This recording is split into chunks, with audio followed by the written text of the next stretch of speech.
welcome to another episode of Tales of Teyvat, a Genshin lore podcast. Last week, we completed the Aranara Odyssey, and I mean that literally. After we recorded, a bunch of us jumped into Discord to choose Alfonso's fate. We're happy to finally have all this Aranara lore in line, even though we still don't have their name straight. Is there an Armani? We're still not sure. This week, though, we're going to be discussing the Crimson Witch of Flames, Rosaline. Additionally, I want to remind travelers to visit talesoftevat.com to see visual representations of the lore mentioned during today's podcast. Your guides have put them together for you to make things a little easier to understand. On our site, you can also find some awesome goodies, including artist spotlights from the community for each episode, wallpapers for download, and ways to check out some of our favorite Genshin merch. Finally, feel free to email us at talesoftevatpod@gmail.com to let us know what you thought of this week's episode and what topics you'd like to see in the future. So back to the Crimson Witch, aka La Senora as well. We'll get into how all these different names we've given for her kind of come into place throughout the episode. But the first time we meet her, I wanted to punch her in the face. She called Venti a rat. She did. She called him a rodent ruler. I wanted to be like, who's a rodent ruler? You are. Go away. He had a good response, though. He called her it's better than being vermin something or other. Basically, better than being a bitch. I tried so hard to look into why she would call him a rodent. Is that what a wisp would have been? And I was trying to come up with some crazy theory as to why she'd call him a rodent, but I think it simply comes down to she was just calling him a name. Isn't there a musical mouse in a fairy tale? Mickey? No, not me, not not the corporate mouse. No, I thought there was a mouse that would sing or play a little flute doot. Chuck E. Cheese. Yes. Wow. Venti is definitely more Chuck E. Cheese than Mickey Mouse because Chucky is totally fucking wasted. Yeah. Completely. It's on a Wednesday afternoon already fucking tossing a fit back. Another one's empty behind him. Venti definitely created Chuck E. Cheese as his puppet. He's this rodent thing's probably not all that bad of an idea. Yeah, exactly. I'm gonna steal that for my book. But no, Al, I think you're right. There's a Pied Piper, right?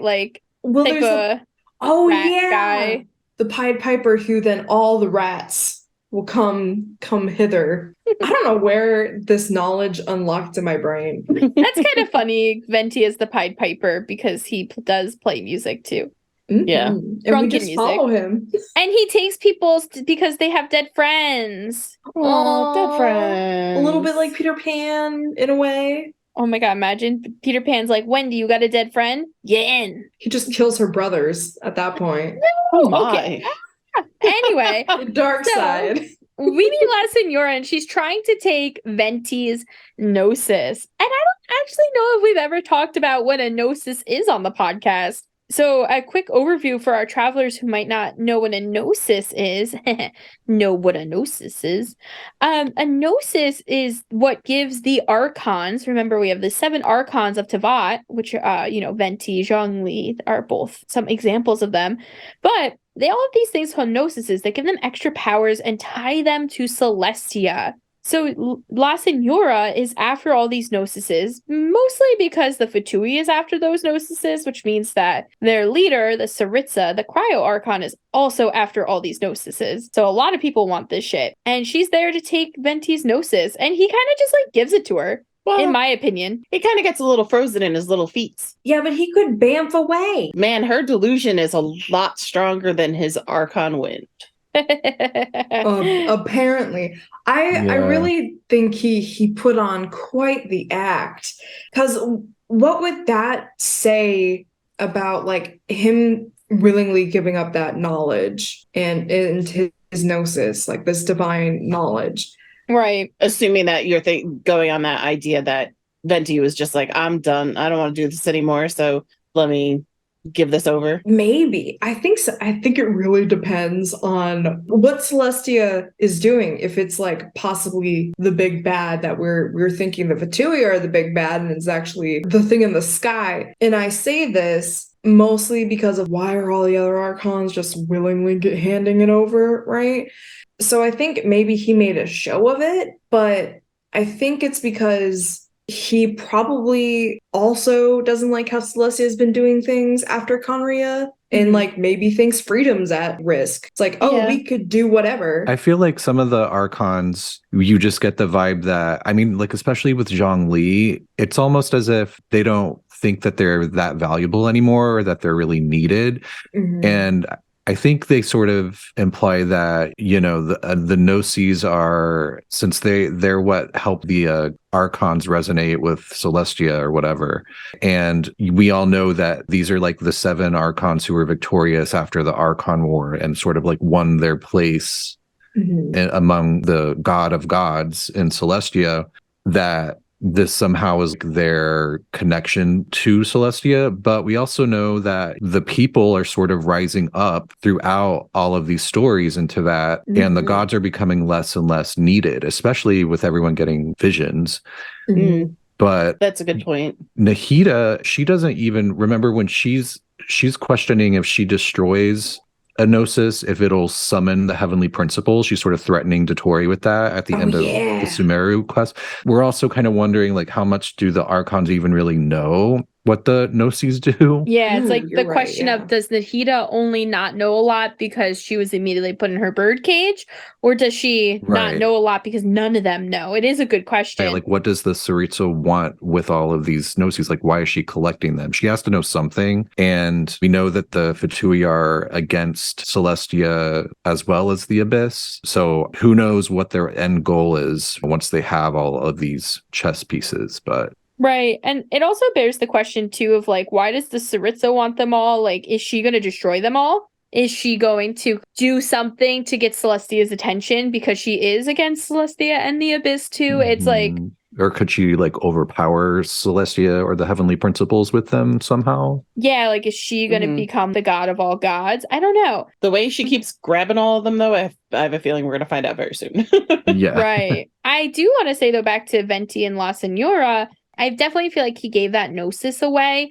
And I think we see that afterwards in his story quests and in some voice lines and stuff with him, where he's just kind of like, yeah, like, I don't need this anymore. And Al, I think you're right, too. It goes back to freedom. He's very much like, what is freedom if I'm in control? Yeah. Like, my people don't need this. And this brings me back to the whole Venti knows everything and Venti is super powerful. I don't know if it's everything, but he does know a lot. He's hiding them secrets. But anyway, what were your first impressions about La Signora? I mean, I was pretty pissed because she called him a vermin. But I was so excited. I was like, this game. So I was like, we love Lisa. We love a good girl with big old bitties. And we got a baddie with some titties. Yeah, I was just like, diva alert. Diva. I immediately loved her. Like, step on me, mommy. Yeah, I was like, this chick is running things. Clearly you all love her because she was all of your favorite boss fight. I mean, how can you not with the theme, the I could staging? tell you many reasons. The main reason is child. No, I don't really. I mean, I like doing this in Euro Battle, but I don't know. I had a lot of mixed feelings about that part in the storyline, but we'll get there in a little bit. She just feels like a villainous drag queen, and I love that. God, yes, I'm dead. First, I don't know why I instantly thought that if there was an IRL drag queen Genshin, why would Brooklyn Heights be La Signora? But kind of accurate. I mean, yeah. I mean, she's from Canada. It's cold there too. Stop. But who would Jimbo play? Oh, Jimbo. I love Jimbo. Venti. No. Yes. But anyway, so Signora comes and she takes this away and she calls him Venti a vermin. He takes Venti's Gnosis. And we also get knocked the fuck out at this point. And Barbara comes out and heals us and Venti's gone and we go to find Venti and Venti's like healing himself over at the Tree of Vanessa, as one does. And that's really our first encounter with La Signora. And at that point, I think for a lot of travelers, you're not as invested in the lore of the game yet. I feel like right after the Mondstadt storyline is when you really get invested. You're not doing any like trials anymore. So we kind of forget about her. We're like, oh yeah, we fought this one lady once. That was cool, I guess. We really didn't do much. And then after we finish the Liyue Archon line, she pops up once more. I was very surprised to see her in Liyue. So was Child. Like, what the fuck is mom doing here? Yeah, and we find out that she was sort of the Saritsa's liaison with Zhongli, with the contract that he made with the Saritsa, that if she sent Child in to create a bunch of chaos and test the people of Liyue, that he would hand over his Gnosis willingly. So he actually canonically did just give it over as part of a deal. Which annoys me. Also, and I won't talk too much about it because I know we've mentioned it during the Child episode, but imagine how much that must have hurt for Child to be like, oh, there was a babysitter here the whole time. No one actually trusted me to get the fucking Gnosis. I have no sympathy. Right. I have no sympathy. I have some sympathy. Maybe like a sprinkle of salty sympathy, but like, my guy, what if Zhongli had legit died, was some in Timbuk fucking 2, and you decided to bring Osayat out, or Sile, I mean, and he just destroys Liyue Harbor. He had no idea. He could assume, and he made a good educated guess. He's smart. He's an intelligent boy. He could have had a giant wipeout of a full city. Nah, he knew what he was doing. I like the character of I like Child and I like his story and stuff like that. But at that point, he had just tried to kill us. He had just tried to kill all of Liyue. I was like, haha, sucks to suck, buddy. Exactly. Yeah, I think it's like a looking back at it thing. I'm like, damn, that must have hurt. Especially when we later see Child just like wandering around Inazuma. Yeah. I guess you also have to kind of look at it and go, they're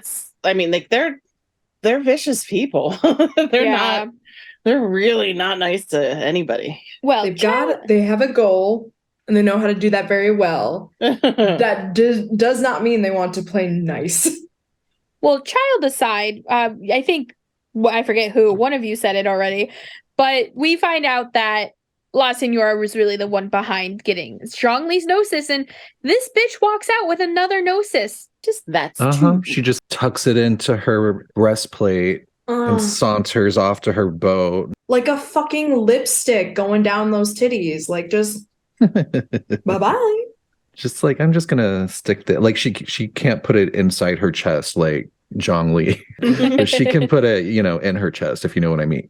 It's like, and then when she gets back to the Fatui HQ, she just pulls it out like the lipsticks from All Stars, and it just reads Zhongli, and she just opens it and just a slight swipe, like perfection. And the Saritsa's like beautiful, just as I would have done it. Exactly. I also just like how his Child is that he's like, I'm not going on the boat with you. I'm not going back. Me. I know. It's a little whiny baby. It is. How dare you? It's whiny baby, but it's also like, I need time to breathe, you bitch. But so I think that the moment Traveler is like, what the fuck is going on here? Like, I remember even like, I'm sure Traveler, not even me, was thinking that, but I can remember playing it and being like, where did she come from? Why is she fucking up everybody's shit? Like, it's not just us, it's Child too. Like, you're not even playing fair with your own team right now. It made me a little more suspicious of her than I think I originally was. Like, I felt like she had like ulterior motives. That would make sense, because several of the other Fatuis, when we get into the midnight, what's it called? Midnight Lotso.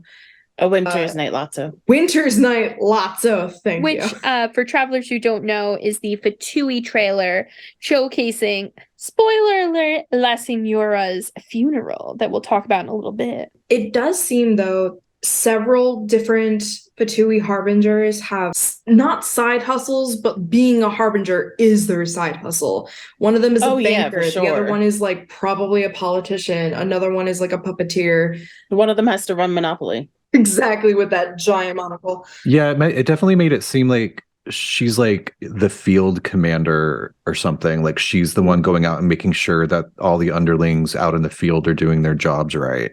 Exactly. It seems more like she, the knave, Child, and even Skara were more in the field doing shit, while Piero and Puccinello and Pantalone, right? Yeah, Pantalone. Yes. They're more of like, they make the Fatui harbingers function. So their money, their organization, the possibility, maybe even diplomatic shit going on, probably Murderer. Stuff like that. Child's role is just murderer in this scenario. Well, if he's kind of like this, because he is only the 11th, he is baby. I mean, it would make sense. Like, okay, you're gonna do all the grunt work for us. You're gonna be training all these little Fatui missionary boys and girls, and they thems and he theys all up in the mountains of Leeway. And then you are going to go and maybe do some recon in Inazuma for a certain Gnosis. But just kidding. Anyway, Yeah. so you have La Senora, and I feel like Traveler and Paimon are kind of like, all right, this bitch again, let's get out of here. And they go to start their journey over to Inazuma, which is where Senora comes back. And besides just the plot with Senora, we find out that she also kept us in Rito for a while, which for our travelers who might not remember, when you first start the Inazuma storyline, we get stuck in Rito. We can't leave. Toma's trying to like finagle some paperwork for us with his skills. And Senora had a big hand in that from what I remember. She was fucking with us right from the start. She plotted with the head of the Kanjo Commission, Hiragi Shinsuke, and actually was working with him to keep us delayed as long as possible. And was that to make sure that everything with the Delusion Factory was like all set? Yeah, even though she ended up, I guess, handing that off to Scaramouche.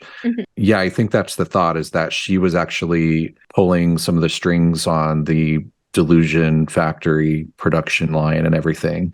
And also, I'm sure she was trying to get the Raiden's Gnosis as well. Though Skara beat her to it. I don't know if Scar didn't beat her to it. Oh yeah, No. he did. He did. He was meeting Yai. And Yai brought it to him. Yeah. So like, I don't know how much of a beat ya na poo poo that is, but Tiff, what were you gonna say? I was just gonna bring up the funny part of B saying that she was pulling the strings and it was Scaramouche and the puppet, and it was gonna be funny, but now it's not, so never mind. I'm fucking dead. No, so Senora keeps us from doing that. And then we don't know this at first in the storyline, but we do find out later on when we do Scaramouche's Archon line that she had this hand in the Delusion Factory, like B just mentioned. And her and Skara have like a kind of interesting conversation where Scaramouche is kind of like, just don't die. It basically is what he says. He like grunts at her and is like, just make sure you stay alive. She didn't really succeed at that. No, not at all. Failed. Which I also thought was interesting. With Scaramouche, I feel like he almost had a soft spot for Senora. Well, not anymore. I mean, he hates it when people close to him die.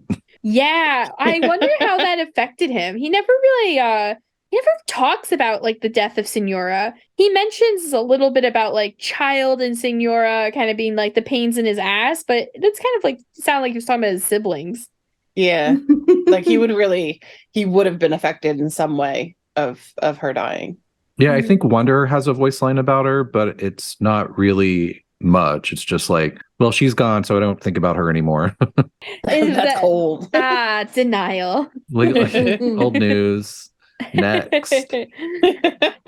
like, thank you. Bye-bye. So outside of the Delusion Factory, we do our whole thing in the Delusion Factory. And like Al mentioned, Scaramouche makes a deal with Yae Miko to save our lives in the Delusion Factory and gives the Gnosis to Skara, who then disappears to never be seen again until Sumeru.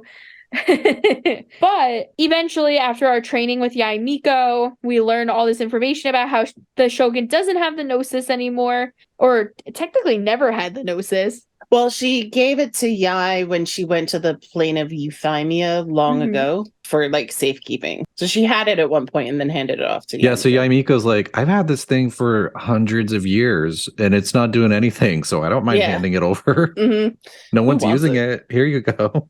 Collected dust. I feel like all of us wanted to like smack Yaimiko in that moment. Yeah. Like, no. I mean, I really do think that regardless of had we been there, she would have just given it to him. I think that's what they were meeting for. Do you really? Yeah. Yeah. Because like she just so happened to have the gnosis on her person. That seems a bit too like, because it was hiding, it was in the shrine, it protected at the shrine for however many years after A gave it up. Yaimiko would know more about Skara's powers than anyone besides A. So maybe, maybe she was like, we just need to get him out of here because he's dangerous AF. Yeah. I guess I always kind of thought that Yaimiko, and I could be very wrong, but I always thought that Yaimiko just kind of had an eye on everything going on in Inazuma, and that she has eyes and ears everywhere. So I assume that she probably had heard from someone about what was going on. That's kind of why I think she might be working a little bit with Ayato too, with the Shumatsuban. Because I'm sure that if she was like, I'll help you if you help me, he would share the information with her. Oh, absolutely. So that's kind of how some good boba. That's kind of how I saw it, was that like, I got some info from Ayato and was like, ah, shit. And she from there was like, I gotta go deal with this. I'll be back. Yeah, it could definitely be that. We also don't know. I say this mainly because I don't know Yai's motives other than protecting Inazuma, which protects A. And maybe she's more worried about the Abyss and everything that is the Abyss. Like all these Rift Hounds are coming around. Maybe she's more concerned about the Abyss than the Fatui and thinks maybe that helping the Fatui in that way will help reduce the Abyss problem. I don't know. I'm pulling that out of my ass.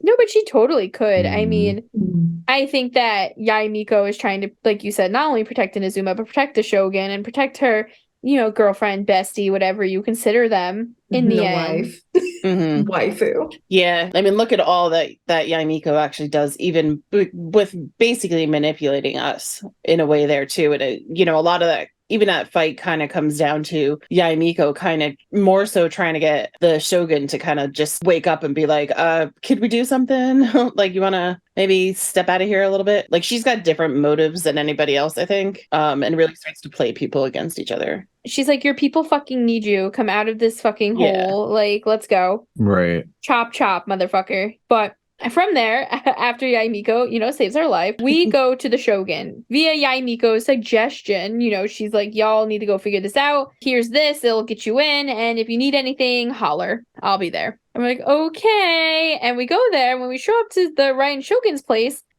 who's fucking there but La Senora, our chronic enemy at this point. She is just everywhere that we go. And we are basically pitted against Senora in a battle to the death. Whoever wins this battle will get to live, and whoever loses will die. Which, honestly, was horrifying. Yes. And it was a little odd, too, that it wasn't like we weren't fighting each other to the death. We were fighting each other till there was a winner, so Raiden could kill us with the big long name thing of the titty sword that I can't ever say correctly. The titty sword. I think that should just be its name. The titty sword attack. Yes. Is it titty sword attack? I would gladly die by the titty sword. I have one of those swords. You have a titty sword? I have a titty sword, but it's it actually fits in my tits because it's an envelope opener. Oh my god. I'm like just waiting to pull it out at Applebee's one day. That's your gnosis. Why Applebee's? You should do that at Chili's. Well, Tiff has always been threatening to throw pennies at me at Applebee's. So I feel like she needs some kind of, protection against these pennies. Because on Twitch when you stream you can give bits and the bits are equal. So she was like, I'm not going to give you bits. I'm just going to throw my pennies at you in person. It would just always happen to be at Applebee's. Yeah, at Applebee's. Anywho, so we end up fighting Senora, and this is your guys' favorite boss battle. So maybe you guys should tell people why they shouldn't like Childe and like Senora instead. Because she goes, ha, ha, ha, ha, ha, you're trembling. And it just sounds so funny. It makes me laugh every time. And it's fight delightful. Of three phases. It's delightful. It's it is dazzling. Sexy. It is challenging. It's camp. Definitely camp. It's also very tragic. The music and like La Senora's theme in this that music fight scene is epic. It's probably my favorite in any fucking boss fight. Also, how much do we love that she's the Crimson Witch of Flame? And then when you're fighting her, she's screaming at you, like, how dare you call me a witch? I am not a witch. And everyone's just kind of like, wait, what is happening? Like, nobody called you a witch, bitch. Yeah, isn't that your title? I was told to call you that. I don't get it. And that was the point. I'm like, I need to look more into this lore. Yeah, hold up. I will say that is definitely what gives us like some inklings about Senora being more than just a harbinger. That's really the first time we think that maybe she has some deeper lore into the entire game, which she does. But before we get into that, we win this battle to the death, and the Raiden Shogun puppet kills Senora. After some groveling. Yes, and she turns to ash, which She's is like, fitting. She tried to pull out the diplomatic immunity card like it mattered. Oh my god, I forgot about that. This is the El Presidente of this nation, and I have diplomatic immunity. I'm the fucking god here, so shut up. And she just murked her. I forgot that she was trying to be like diplomatic immunity. And I think, was that also the point when Raiden and A figured out that the Fatui were behind a lot of the shit that was happening, and one of the reasons for the war? Yeah. Don't we find that out with Kujo Sara? Right. Yeah. Right. I'm thinking too far ahead. Well, we find out right before the Senora fight that because Sara finds out that her hero is in cahoots with the Fatui, and that's why, all this Vision Hunt decree and all this other stuff is happening. So remember, Sara runs off to the Inazuma capital first, and you're seeing all these guards beat up by her, and then we get to the inside and see that Senora has defeated Sara. Oh yes. So I'm sure Sara went there and confronted the Shogun, and then Senora just happened to be there, and she probably confronted both of them and was like beat down, I guess. I remember that. I remember thinking she was dead at first, and I was like, but she's a playable character. Yeah. I remember being very shocked at the death of La Senora, because I feel like in the game it was the first big death that we had, and now people are just dying left and right, but yes. Yeah. It was the first. Also, how dare you? That Tepe. Was the second death we had. Tepe? Well, yeah, I mean, but he was still part of you in that same quest line, so it was very dark. It was how rude. Yeah, we thought that Mm-hmm. was dark, and then we fucking went to Sumeru. But also Tepe, got, he died of old age, basically, but it's the first time that we see someone get murdered. Yeah, because we also did have the dead guy in front of the upside down statue within the Dainsleif. So it was really seeing like someone who was of character. Like, she wasn't a playable character, but yeah. And who was immensely powerful. When she gets panicked as the Raiden is walking closer and closer to her, and she starts like backing up, and at first she's like, you wouldn't dare, and then she's like, oh my god, she's actually gonna kill me, and she like freaks out. You're kind of, as in the audience, you're like freaking out with her, because even though she's a villain, like weren't you kind of on her side? No. I was. No, I didn't think she was gonna die. Yeah, we didn't want her to like necessarily die, because like with Childe, we knew there was gonna be like a redemption, and I was kind of hoping that this moment would have like enacted or started the redemption of Senora, and like it technically was, because she died. I was gonna say redemption and death. Redemption and death. I didn't see any redemption kind of coming her way. I just really liked her, and I thought she was hot and wanted her to stick around. Well, that's kind of it. I gotta say, y'all make fun of me for liking Child as much as I do, and then y'all are like, I just love Senora. I just love her. But I love Senora, and I say she is an evil bitch. I said the Child You say you love Child, and you're like, but he's actually really nice. I don't say the Child's nice. She just read you. Read you, wrote you. Oh my god. I don't. Oh my god. I will say though, I don't say that about Child. Anyway, I was so shocked about the Senora death. And that's also when we realized that she has pyro and cryo powers. Because at this point, we've only seen her use cryo powers on Venti. So I always assumed that she had like a cryo vision or something. And then we find out that it's actually a delusion. Yeah, it's a cryo delusion that she has. I think it's really unfortunate that they waited until her death to really put out all these plot points for her. Yeah. Because that's when you really go back and you finally figure out what the fuck is going on. Because when she calls herself the Crimson Witch of Flames and then is like, but don't call me a witch all at the same time. Yeah. That's the first time it clicked in my head and was like, wait, that's an artifact set. Yep. What? And that's kind of what made me go back and be like, all right, now she's definitely something more than just a harbinger. Yeah. Yeah, I think she can be like a fun gateway for some people into exploring lore.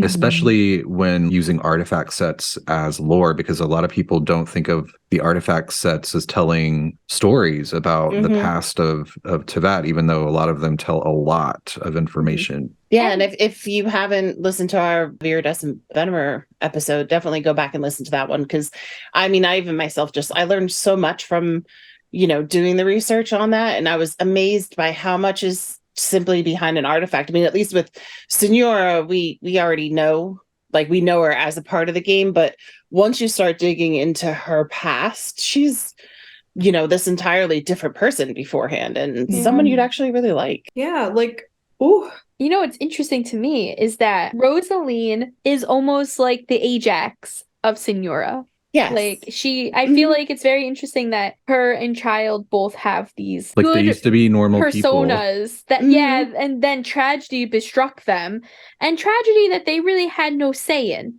It's not like they got sick or something. It's stuff that happened to them. It's not like, I mean, she had a little bit into it. Not really. Her lover died. Yeah, but she also then decided to go down the route she did. I will. Yeah, I don't blame the bitch. I get it. I kind of felt like she was trying to kill herself, and then Piero was like, "No, why would you waste your talent? Come here." Well, can we go into her? Yeah, jump into her backstory at this point. I think it's probably a good spot to kind of give people a little bit into that. Absolutely. So Rosaline lived back in Mondstadt before the Cataclysm. The Cataclysm. We'll say it correct at some point in my life. So she lived back in Mondstadt. She was a very happy-go-lucky girl. She used to sing around the square, and she had a boyfriend named Rostam that she was totally in love with. It was her time to go to the Sumeru Academia. So she was, were saying their goodbyes. He gave her a hydro timepiece to remember him by, and to actually measure the amount of time that they were going to be apart. Like, this is how much they were really freaking in love, like very mushy and sappy and stuff. So so she goes off to the Academia, watching her little timepiece, making sure when she can go back to her Rostam, and then the Cataclysm happens, and shit don't go well for Rostam. Oh, no. He ends up dying in an expedition that they were taking back to Conria. So he got killed by a bunch of monsters and stuff, which we can go back into Rostam's he has a whole backstory as well. But at this point, just to kind of keep in line with Rosaline, she comes back from Sumeru when her timepiece tells her to, basically, and finds out that Rostam's dead. And she is not happy about that.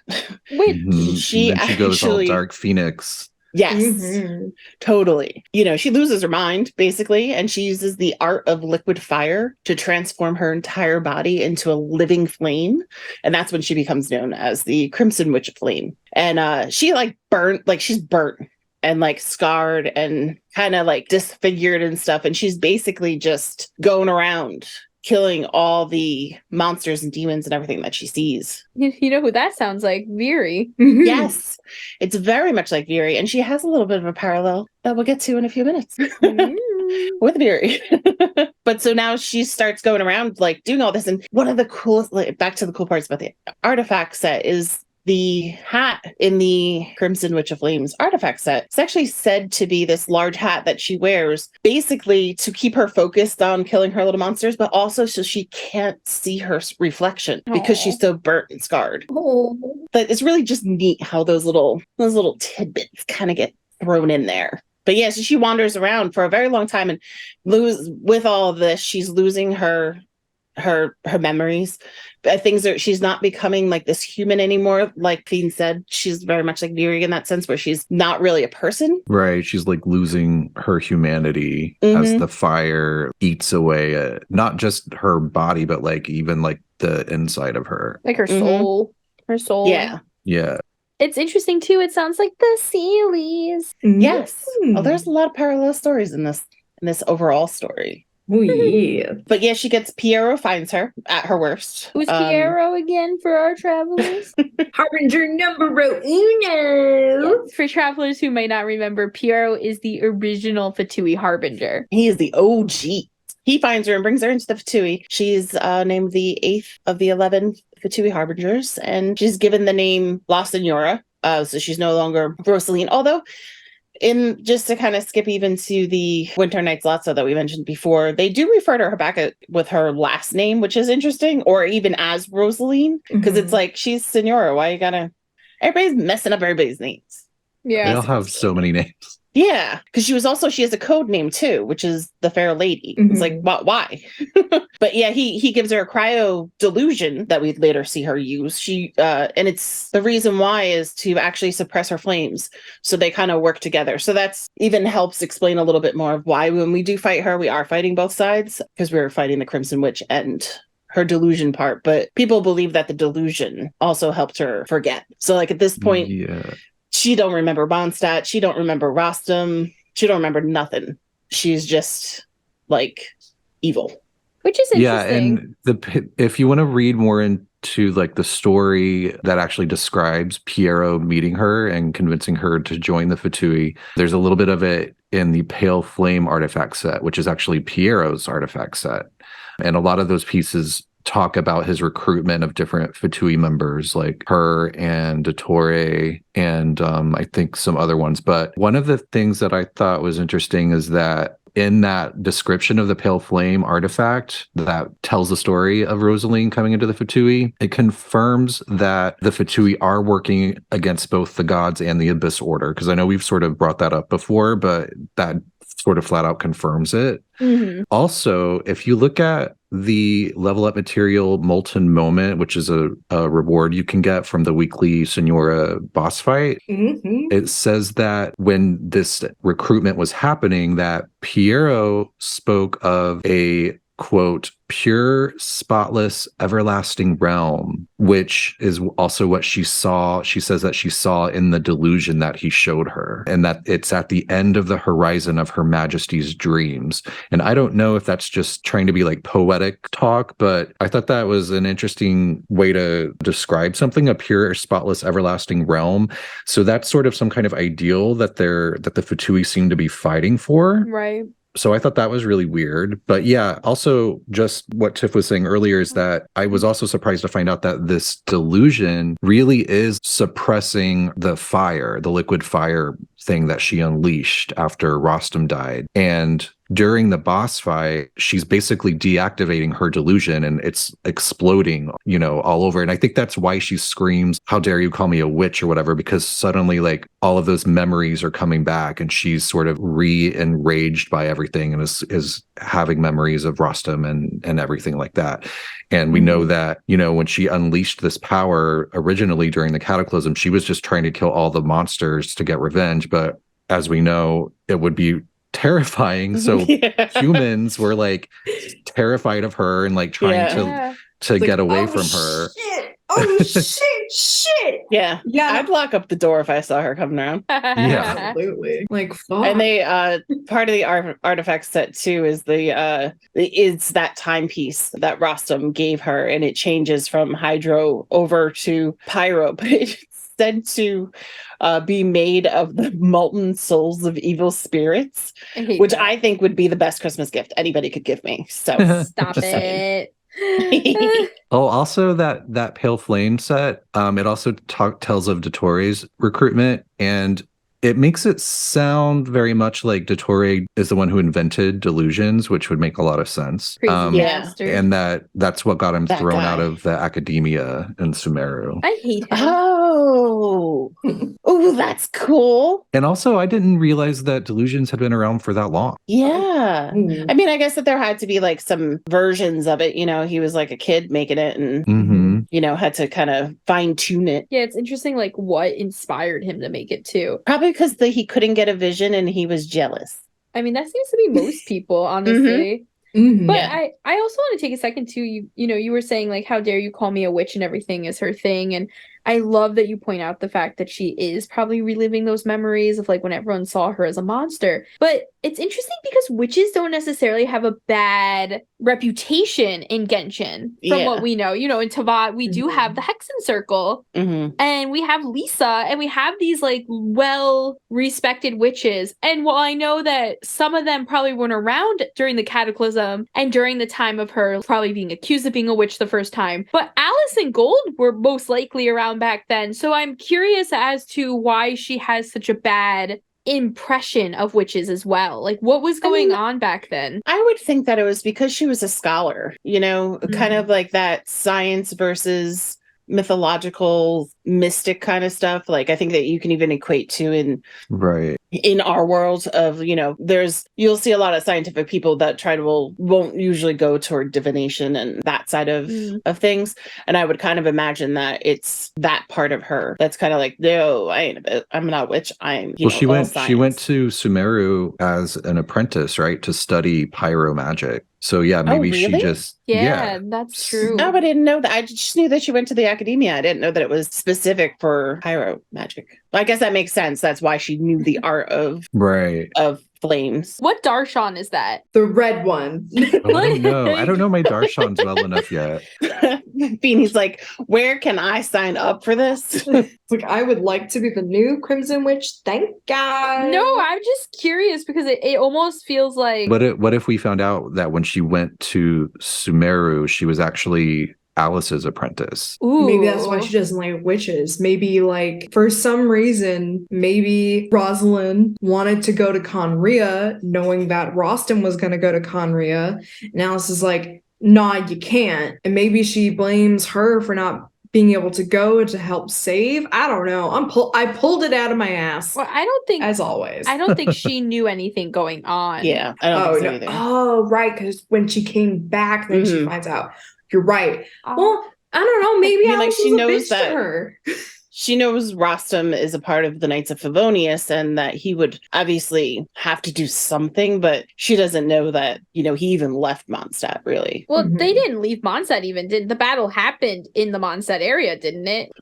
They say that there was, well, I guess it all depends where the heck is Conria, because they say that it's an expedition to Conria. Well, it was on the way to Conria that it says that he died in the valley, wherever the valley is. And it was during Dvalint's fight with Durin that he died. So I always sort of pictured it at the base of Dragonspine, but I don't know if that's considered the valley. We know Conria, like the closest nation to Conria is supposedly Sumeru. Or at least yeah, but I still believe that little entrance rando thing out in the water. I'm curious if Conria is really big and there are multiple entrances, just kind of similar to how there are multiple entrances to the Abyss. Also, the valley might be the Wyrmrest Valley. It's actually in Dragonspine. Wyrmrest Valley? Yes, Wyrmrest Valley. Please ignore me. And that's actually where Dvalint's bones are. So that would make a lot of sense.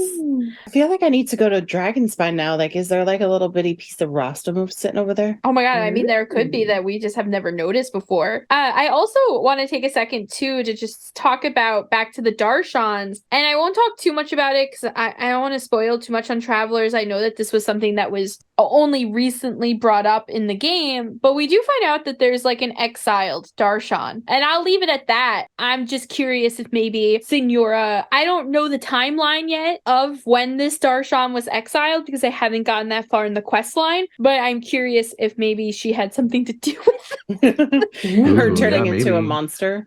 Or the Darshan being exiled. Can we get a little bit more into the past with Rostam and the other cast of characters that were around her at the time? Because I feel it puts her rage, I guess, into perspective a little bit more. Yeah, absolutely. So we want to talk a little bit about her life in Mondstadt and what it was like before she went to study at the academia. Yeah, and isn't it so wild to think about Signora as this maiden who would just hang out in the Mondstadt town square singing beautiful songs? Yeah, what the hell? All innocent and sweet and shit. And you're like, she was what? Just a bard, a sweet little songbird.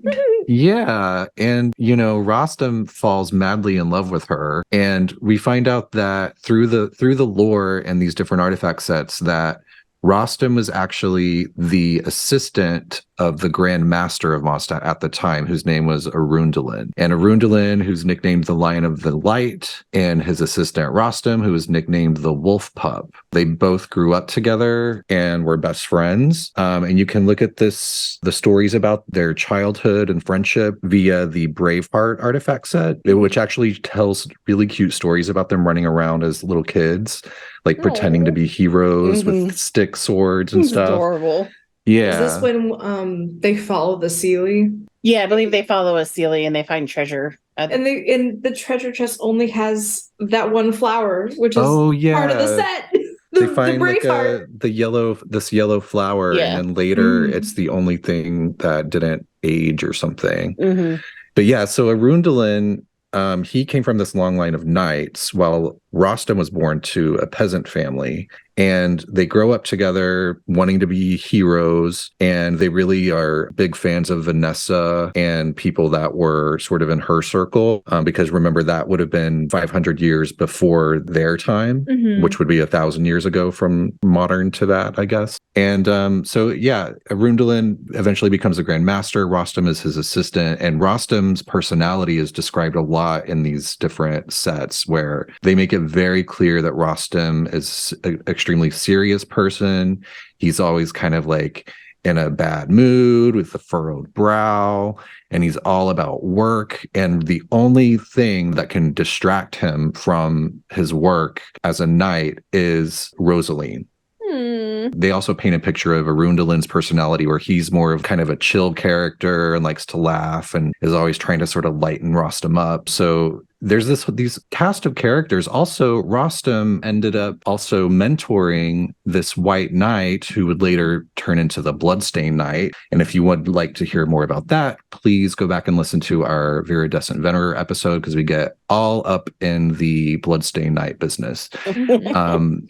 But yeah, so you have this whole cast of characters, and I know we've sort of speculated about the Genshin Impact anime being a prequel, and if it is, part of me wants it to be during the Archon War, but another part of me wants it to be during the Cataclysm. And if they could do it either way, but if they did do one that's set during the Cataclysm, I feel like these would all be main characters in it. Right. Yeah, that's very true. I think so. Especially because there's so much of the artifact set, it just seems like it would make sense. Yeah, and it's so detrimental to the lore and current day Mondstadt that we know. Like Arundhelen, he actually didn't have a vision.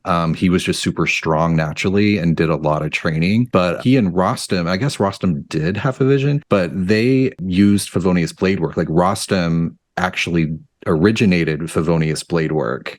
And even though a lot of the different techniques of it have been lost to time, including Arundhelen's, which was badass because he was able to wield a longsword and a greatsword at the same time because he was that strong. He must have been like a big... don't want us to have that. I want that so bad. You have no fucking idea of how bad I want that. I want to be slinging. I I mean, Mika can hold a crossbow and a pole arm at the same time. Maybe. Hoyoverse wrote that lore and then quickly was like, oh man, I don't want to program that.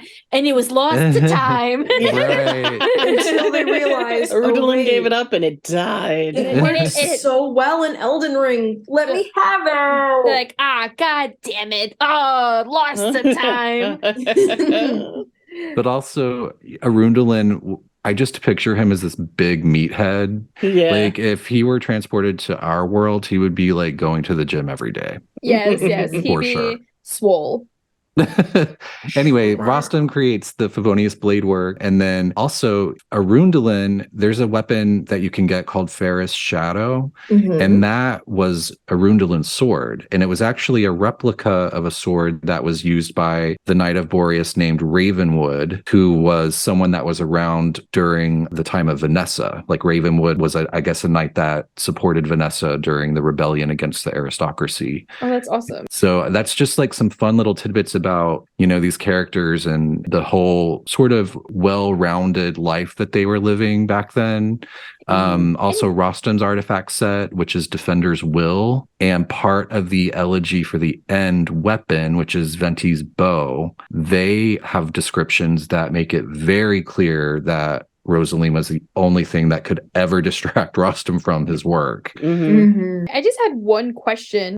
Brandon, you mentioned a second ago that if they were to do a season of the anime that was based around the Cataclysm, that these people would be the main characters. Don't you find it interesting that we don't really know much about what other non-Archons were doing during the Cataclysm in the other nations? Like, we know the sages, like, win and grab Nahida, but besides that, we really don't have a lot of main characters, right? I feel like we do, because in Liyue, wouldn't it be like the Gwali Plains people, like that whole group? But do we know what they did? Like, we haven't heard any of it, really, have we? Like, we know that eventually the Adepti were hired on and stuff like that, but right, we don't really know a lot. And in Inazuma, we know about 3 people, right? The one friend of theirs, of the Ryan Shogun and Makoto and A's, that they left the fight and died. Right. And then we know what A and the Shogun did, but we really don't know what a lot of other people are. So it makes it very interesting that they have put so much information into these Mondstadt characters. Like, why are they so main character energy? We definitely get more insight, I feel like, into their emotions and their interconnectedness as just human beings. But sorry, I didn't want to interrupt. No, you're fine. The only other thing I was going to bring up was a very interesting description in the Bell weapon, which is a claymore with a clock on it. I hate that weapon. Oh no! I always pull it. Oh, really? I never want it. I think it's so cool looking. But anyway, so the bell was actually created by this character named Cruzlead. I'm not sure if I'm pronouncing it correctly. I'm going to go with Cruzlead. But he was someone that was a member of the Lawrence clan and turned his back on the Lawrence clan during the aristocracy, and then of course was disowned by them. And he ended up joining the Wanderer's Troop, which is another artifact set. But the Wanderer's Troop was an actual group of people back then. This is like around the Vanessa time. And the Wanderer's Troop, they all actually staged a rebellion to overthrow the aristocracy, but they failed. So this happened, I guess, right before Vanessa succeeded. Okay. And so this Cruzlead person was one of the Wanderer's Troop. He later ended up helping Vanessa when she did take control. But rumor has it that Cruzlead actually had a secret society that he developed to help take over, or to help undercut the aristocracy and to gain control. And there's a rumor that the secret society kept going after the aristocracy fell, and that it kept going all the way till the time of Rostam, and that Rostam was actually running that secret society behind Arundhalen's back, because Arundhalen was very much the figurehead and Rostam was the one that would do things in the shadows, like whatever needed to be done. He was very much like he's very much like a Diluc, like Dark Knight hero type. He would even actually wear like a disguise and go out at night and get things done that needed to get done that a knight couldn't necessarily do. So many Batmans. Yeah. Yeah. But so that's really interesting because obviously that makes me think that this secret society is still around and that is the spy network that D-Luke is a part of. Do you also think that relates back to, and I'm going way back to when we talked about the Lawrence clan. Remember how we originally talked about there were like 3 groups that formed like New Mondstadt? And the one group kind of just like went MIA, and they were like the group that really worshipped Istaroth. Do you think that could be them? Like they kind of just went underground as the that could be who? The Wanderers troop. Like they were that like third. I need to look more into them because I want to say the Wanderers troop were just taken from different places. Okay. It was just like about their ideal of getting rid of the aristocracy, but I'm not 100% sure. It's something I need to research more. That would be pretty cool though, if it's, it's like a possibility. 'Cause we do know that third like family of people kind of disappeared. All I know is that they used music as part of their fighting style because they're the same. One of the members of the Wanderers troop, I believe, is who made the flute sword. Oh, interesting. Okay. I gotta tell you, like, they put a lot of thought into these freaking weapons and artifacts. One thing just to also add into with Rostam and Arundhelen, when Rostam died, Arundhelen was distraught. He actually quit being the Grand Master. He gave up everything. He was just like, this is it. He went back to their childhood town and their home and like went through like kind of like their belongings of all these things that they used to, play as and stuff. And that yellow flower that we mentioned a little while ago was the only thing that still stood basically of their background. But like he was gone after it. It really says a lot about Rostam's influence on all these people because it's like his girlfriend went murderous crazy, turning into living flame. His best friend put down his sword after being the Grand Master of the whole nation. Yeah. And also, the person that he mentored, the Bloodstained Knight, like he becomes the Bloodstained Knight. Yeah. Which I don't think we can really say that he... Yeah, that's not necessarily because of Rostam. But I'm sure if Rostam had been around, he could have prevented that. Yeah, very true. In the elegy for the end, that bow, the Venti bow, one of the quotes from Rostam is, "She is abroad studying, so she should be well. But how I wish I could hear her sing again. At least Arundhelen and Roland are all right. When she returns, this calamity should have blown over." And that is where I think it's the first place that we hear that the White Knight is Roland, who is then turns into the Bloodstained Knight after his brother is stuck in the Cataclysm fights as well. You guys are right. It is such a showcasing of how important Rostam was to people. And Al, before when we were kind of talking about some things ahead of the recording tonight, you had brought up a similarity between Kaya, D-Luke, and Jean. And I want you to go into that because right now all I'm imagining is Jean losing her shit because like D-Luke dies and then Kaya like putting down his sword and giving up. Oh, I think in a way I would actually put Kaya in the La Signora position because Jean in a way is more of Arundhelen.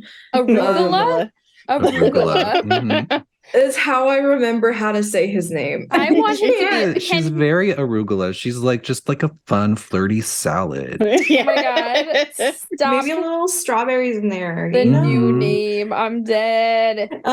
But because Jean has a bit more of a parallel to Arundhelen, she's the Grandmaster. Well, she's acting Grandmaster, and I have no doubt if Barker were to ever, die.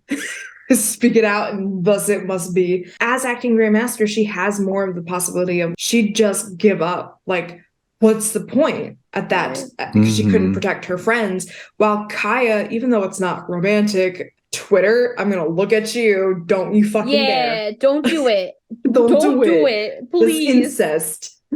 Keep it clean, peoples, for us. Kaya loves his brother, and they hate each other right now, but that does not negate their love as brothers. Right. They were raised together, they're siblings, and I think if D-Luke were to die, Kaya would lose his shit, because not only yeah, 100%. did he lose his father and kind of destroy his relationship, if Diluc dies before they can ever like fix their shit, I think it would break Kaya. Absolutely. I think he would go full Abyss Mage. Oh no, he just turns into an Abyss Mage Oh because no, it's his heritage. his legs would turn into little toothpicks. Oh my god, I mean, they're already toothpicks. You go his legs, and I'm thinking in my head, his legacy. He becomes an Abyss Mage. Oh This no. handsome knight. Two different approaches. And of course, I could always put Jean in the La Senora category of like this parallel, but the person who always stays as Rostam is Diluc. And that's because he talks so much about, like, he is the wolf pup. What is Diluc's number one of the best in slot swords for him? Wolf's Gravestone. There's a lot of wolf motifs to a certain extent. There's a lot more Eagle and Vanessa motifs with him, but he is that stern, that capable dude that Rostam was. And they're both Batman and you know, are possibly both involved with the secret society. Exactly. And with Kaya and or Jean, like, Jean definitely is more serious, but she can always be relaxed. Kaya's the one who's most relaxed. Kaya's just like, this is my life. Like, as long as I can have wine every night, fuck yeah. Like, there's a striking parallel between these two trios and how, you know, kind of history fucks with them. Like, events out of their control is too coincidental that I think it's on purpose. And I think it's done to the effect that history and the cataclysm fucked up everything that was Senora's future and her past and her present. It took Rostam away. She lost her shit. And therefore, everything that she could have been died. Maybe this is, in a roundabout way, La Senora getting her happy ending with a paralleled trio. Or do you think it's a negative foreshadowing of what's to come? I didn't want to go there because my baby Jean, but I know, and I love Kaya and Diluc, so it's hard to say. It is, and like I really like the Arundhelen as Jean and Rostam as Diluc parallel, but I'm not so sold on the Kaya Senora one. Yeah, it throws me off because Jean really fits Arundhelen and Diluc is Rostam. I almost feel like Senora is more Barbara. Oh, she's hanging out in the town square singing, but she could snap at any moment. Yeah. Oh my god. Oh my god. It's true though. You're right. Oh yeah. And now I'm like, oh shit. Okay. Well, there is that trio too. You know that meme of Nahida doing like her mind reading thing on Paimon, and then Paimon like the music gets really terrifying, and Nahida gets really scared, and Paimon like holds her finger up like shh. I love to like imagine that, but it's Babs Barbara instead of Paimon. Oh my god, she's actually the big bad. Right. We've been playing the big bad the entire time. She's gonna sell us out to the Saritsa at some point. Oh my god. Or to the Sustainer of Heavenly Principles. Oh my god. But yeah, no, there's a lot of historical parallels of historic Genshin characters that are referenced in the timeline and present day Genshin characters. And I always find it really interesting when we get to those parallels. I'm like, is this telling us to foreshadow something dark? Or is it to kind of look at a parallel as in this is how it could have ended for them, but unfortunately due to circumstances it didn't. And that just makes me so much more interested in La Senora and her history, because it's just tragic. And we love Twama here. We do. So like, get out your Twama binders. We're Cry. definitely more traumatized than the Fatui, since they only took like a half day off work. Oh my! I mean, the Fatui were like, you know, Pulcinella was just like they were gonna die at some point. I love that Pulcinella was just like, you know, we're all really sad. Man, maybe we should just stop stuff for a half day. Everyone like take nothing a pause. Take a pause. Not even half-mast the flag, man. I'm gonna hate myself for saying this. Oh God, don't you dare. Oh, I'm daring. Oh no. So I really like this theory that you've come up with, Al. And I would just like to say that if we are stuck in a time loop, or if this is some weird Sea of Quanta shit, don't you dare. that was like the first thing that came to mind just now as we were having this conversation. I was can't like, believe it. What? I neither can I, and I'm so excited. That was like the first thought in my head. How dare you go to the Honkai side? I know, I'm the worst. I mean, you're all going to end up there eventually, so you might as well get used to it. I know, y'all are all going to be making us watch Star Rail tonight, aren't you? Yes. Yeah. Mm-hmm. So, I do think though, on that note, that's all the time that we have for today. Did you guys want to add in any last minute quips about the Crimson Witch of Flames? I love her boobies. I want her to come back because I want her to be playable. Or I want her to be the first dead playable character. Or like give us that feature that we talked about before where we somehow get to go back and like experience stuff from history via Irminsul. Yeah. That would be great. That would be cool. That would be. Maybe that is another reason with the anime. Maybe that's what they'll do like time jumpies. That would be cool, like a cool way for them to connect different points of the past. Yeah. And, like, go visit them. It would be really interesting. You know, I feel like every time we're like, oh, well, what about this? Or what about this? They come out of left field with something that makes us go, what the? So who knows what they're going to end up doing, right? But I do think that's all the time we have, travelers, for today. Thank you for talking a lot about Mondstadt history again. I feel like we come off so biased, but the Mondstadt history is so important in the end. So thank you for talking about Mondstadt once again. I'm sure we'll be talking about them again one day soon. If you have any comments or thoughts about today's episode, please feel free to give us a follow on Instagram. You can find us. We are Tales of Teyvat Pod, or on Twitter, Tales of Teyvat, where you could tell us what you thought of today's podcast, what you liked, what you didn't like. Do you think we're in the Sea of Quantum? Do you think everything's a time loopy thing? What are your thoughts, travelers? We really do want to know. Additionally, you can send us an email, talesofteyvatpod@gmail.com. And we do want to remind everyone that we do have a Ko-fi, so if you're interested in buying us a cup of coffee, you may do so as well, but no pressure, of course. Otherwise, travelers, safe journeys. We'll see you next time. R.I.P. Ashen Nerds.